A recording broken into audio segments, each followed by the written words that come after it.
Good morning students, I am Aditi Pandey. पिछले class में आप लोगों ने ए एंड द के बारे में मैंने आप लोगों को बताया था।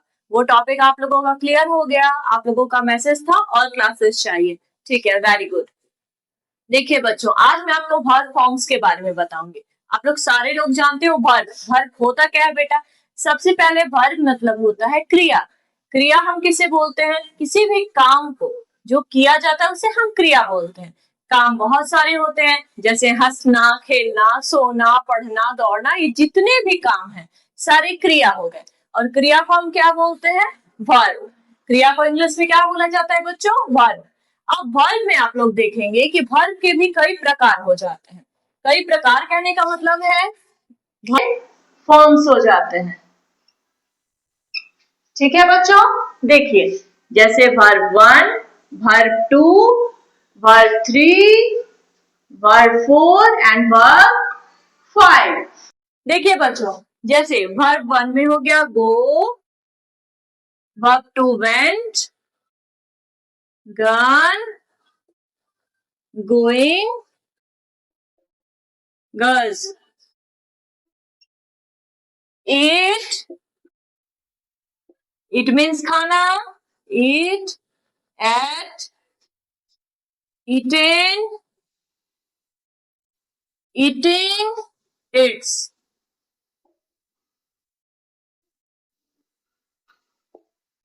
ठीक है बच्चों, अब देखिए ये हम लोगों ने वर्ब के फॉर्म्स बताए। वर्ब के बहुत सारे प्रकार हो जाते हैं। आपको कोई भी टेंशन नहीं है। वर्ब 1 तो सिंपल उतर जाएगा, जो गो है, गो मीन्स जाना, इट मीन्स खाना।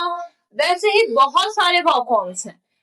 गो, स्लीप, रन, डू, जो भी काम है वो सारे वर्ब हैं। ठीक है, वर्ब फॉर्म्स में आपको कोई टेंशन नहीं है। वर्ब 2 आपको याद करने होंगे, वर्ब 3 आपको याद करने होंगे, वर्ब 4 में सिर्फ आईएनजी पुट होता है, तो आपको वर्ब 4 में टेंशन नहीं है। वर्ब 5 में एस या ईएस यूज होता है, एस या ईएस, तो वो आपको देखना होगा कि कहाँ पे एस यूज होगा, कहाँ पे ईएस यूज होगा। ओके, सो इसमें आपका टेंशन नहीं है, ये दोनों में आपका टेंशन नहीं है। आपको मोस्टली याद क्या करने हैं बेटा?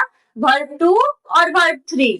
अगर आपने वर्ब 2 या वर्ब 3 याद कर लिया तो ये आपके लिए इजी हो जाएगा समझना। और जब तक आप वर्ब फॉर्म्स नहीं याद करेंगे तो आप टेंस नहीं पढ़ पाएंगे, इसलिए वर्ब फॉर्म्स जानना आपके लिए बहुत जरूरी है। अच्छा, आपको देखिए बच्चों, वर्ब 4 में हम लोग आईएनजी तो इजीली पुट कर देते हैं कि वर्ब 4 मींस आईएनजी। एक हमारे दिमाग में होता है कि वर्ब 4 मींस आईएनजी ही पुट होता है, पर बहुत सारे ऐसे सेंटेंसेस होते हैं जिसमें वर्ब 4 उस क्रिया के साथ आप करते हुए या होते हुए दिखा नहीं सकते हैं, इसलिए हम लोग उसमें आईएनजी पुट नहीं करते।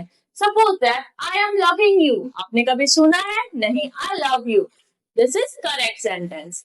आई am wanting to meet you, मैं आपसे मिलना चाह रही हूँ, ये आपको सुन के लग रहा है करेक्ट सेंटेंस है? नहीं, this is incorrect sentence. Correct sentence क्या होगा? I want to meet you, I am not wanting to meet you, ये करेक्ट सेंटेंस नहीं है।